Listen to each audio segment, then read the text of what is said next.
पिछले 2 एपिसोड्स के थ्रू आपको पता चल गया कि पर्पस ऑफ स्पीच कैसे निकालना है और ऑडियंस रिसर्च कैसे करनी है। इन 2 पॉइंट्स के बेस पे अब आप अपनी स्पीच के लिए रिसर्च कर सकते हो, आइडियाज ढूंढ सकते हो। मतलब कि आपने जो बिल्डिंग बनानी है उसकी फाउंडेशन आपने रेडी कर ली, रहने वालों को कैसा घर चाहिए वो भी आपने समझ लिया, और अब बारी है उस घर के पिलर्स बनाने की, यानी कि कंटेंट पे रिसर्च करने की, आइडियाज को सोचने की और उनको लिखने की। जैसे पिलर्स पे घर खड़ा होता है, इन आइडियाज के साथ आपकी स्पीच खड़ी होगी। इन्हीं आइडियाज के साथ आपकी स्पीच और क्रिएटिव बनेगी। यही आइडियाज आपकी प्रेजेंटेशन में और दम भरेंगे। तो आओ कुछ टिप्स डिस्कस करते हैं कि आइडियाज कैसे जनरेट किए जाए, अपने कंटेंट पे कैसे रिसर्च की जाए। मेरी फर्स्ट टिप है राइट इट डाउन। आपको आइडियाज कभी भी आ सकते हैं, आधी रात को नींद खुलने पे, नहाते हुए, ड्राइव करते हुए, टीवी देखते हुए, कभी भी।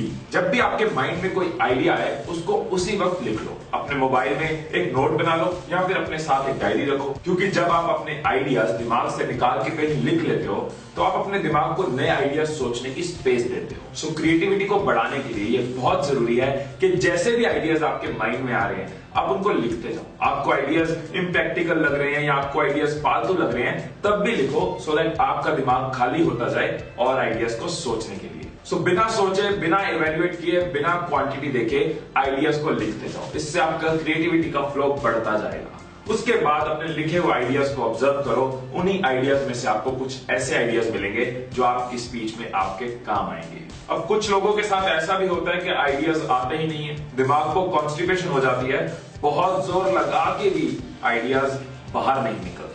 उस केस में आप मेरी सेकंड टिप ट्राई कर सकते हो, इससे आपका दिमाग क्रिएटिवली सोच पाएगा। सो सेकंड टिप है इमेजिनेशन। अपनी स्पीच के लिए आइडियाज ढूंढने के लिए आप इमेजिन कर सकते हो कि आप कोई और पर्सनैलिटी हो। फॉर एग्जाम्पल, नरेंद्र मोदी अगर मेरी जगह होते तो ये स्पीच को कैसे देते।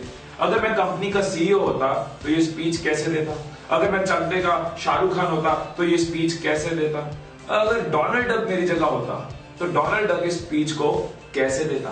ऐसा करने से आप अलग एंगल से, अलग तरीके से, एक अलग नजरिए से अपने टॉपिक को देख पाओगे और कुछ नए आइडियाज जनरेट कर पाओगे। एक और टिप जो आपके आइडियाज जनरेशन के प्रोसेस में काम आ सकती है वो है टॉक टू अदर्स। आपकी प्रेजेंटेशन के टॉपिक के रिलेटेड अगर आपकी जान पहचान में कोई है तो आपको उससे बात करनी चाहिए, उसकी हेल्प लेनी चाहिए, बिकॉज यू नेवर नो कौन आपको कैसा आइडिया दे दे। ऐसे आपको अपने फ्रेंड्स के साथ, अपने फैमिली मेंबर्स के साथ टॉपिक डिस्कस करके उनका व्यू लेना चाहिए, उनके आइडियाज को समझना चाहिए, क्योंकि आप अकेले एक ब्रेन हो और अगर आपने और ब्रेन्स को साथ जोड़ लिया तो व्यूज भी बढ़ेंगे और आपके आइडियाज भी मल्टीप्लाई होंगे। Last but not the least, fourth point है रिसर्च। क्रिएटिविटी आपको नए आइडियाज देगी और रिसर्च आपको नॉलेज देगी। रिसर्च करने के लिए बहुत जरूरी है कि आप अपनी नॉलेज से बाहर जाके भी सोचो। हो सकता है आपको अपने सब्जेक्ट पे बहुत नॉलेज हो, फिर भी मैं आपको सजेस्ट करूंगा कि अपने होराइजन से बाहर भी स्टडी करो, क्योंकि कुछ ना कुछ नया ऐसा मिल जाता है जिससे आपकी प्रेजेंटेशन, आपकी स्पीच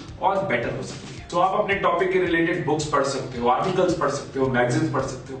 हमारे पास एक बहुत बड़ी ब्लेसिंग है इंटरनेट, एक क्लिक पे सारी नॉलेज अवेलेबल है। सो रिसर्च के इन तरीकों के साथ आप अपनी प्रेजेंटेशन के लिए पॉइंट्स, नॉलेज, फैक्ट्स, डेटा इकट्ठा कर सकते हो और यूज कर सकते हो। सो ये था एपिसोड आइडिएशन और रिसर्च के ऊपर। इन आइडियाज के पिलर्स के साथ हम अपनी प्रेजेंटेशन को कंस्ट्रक्ट कर सकते हैं, यानी कि opening, closing and central message को तैयार कर सकते हैं। सो अगले एपिसोड में हम डिस्कस करेंगे कि धांसू ओपनिंग कैसे की जा सकती है। Till then, stay blessed, stay inspired.